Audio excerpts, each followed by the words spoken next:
What we celebrate at Christmas is not so much the birth of a baby, as important as that is, but what's so significant about the birth of that particular baby is that in this birth we have the incarnation of God Himself.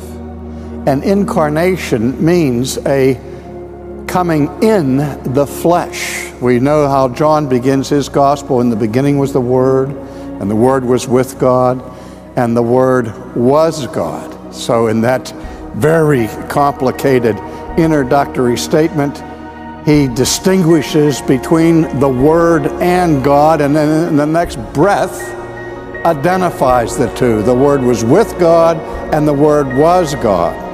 And then at the end of the prologue, he says, and the Word became flesh and dwelt among us.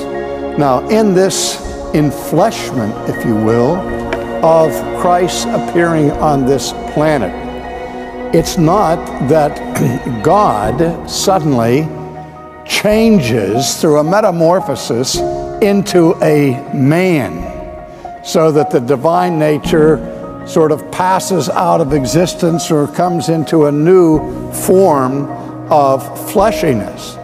No, the incarnation is not so much a subtraction as it is an addition, where the eternal second person of the Trinity takes upon himself a human nature and joins his divine nature to that human nature for the purpose of redemption.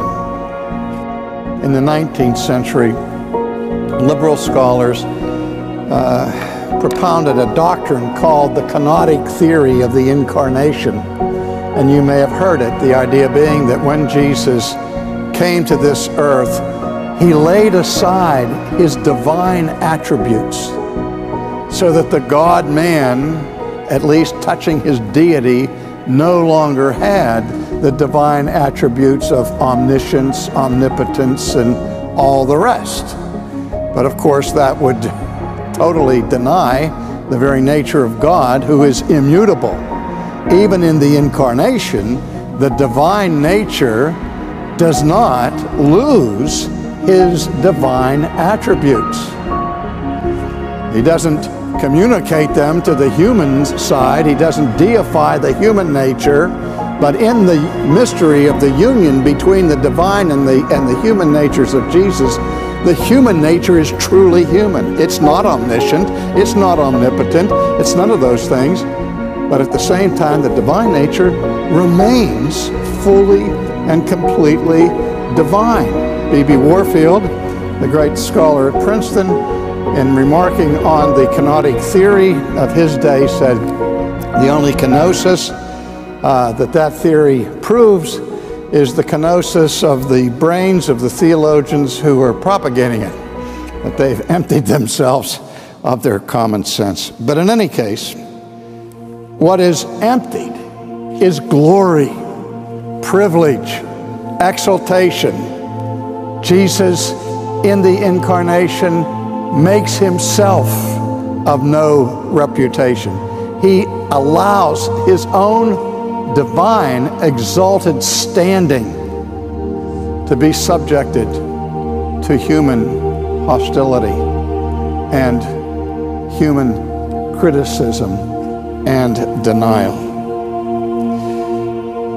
He took the form of a bondservant, and coming in the likeness of men. This is an amazing thing, that He doesn't just come as a man, He comes as a slave.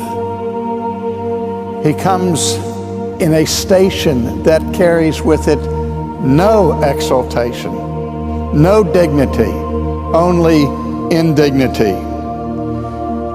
And being found in appearance as a man, He humbled Himself and became obedient even to the point of death, the shameful death of the cross.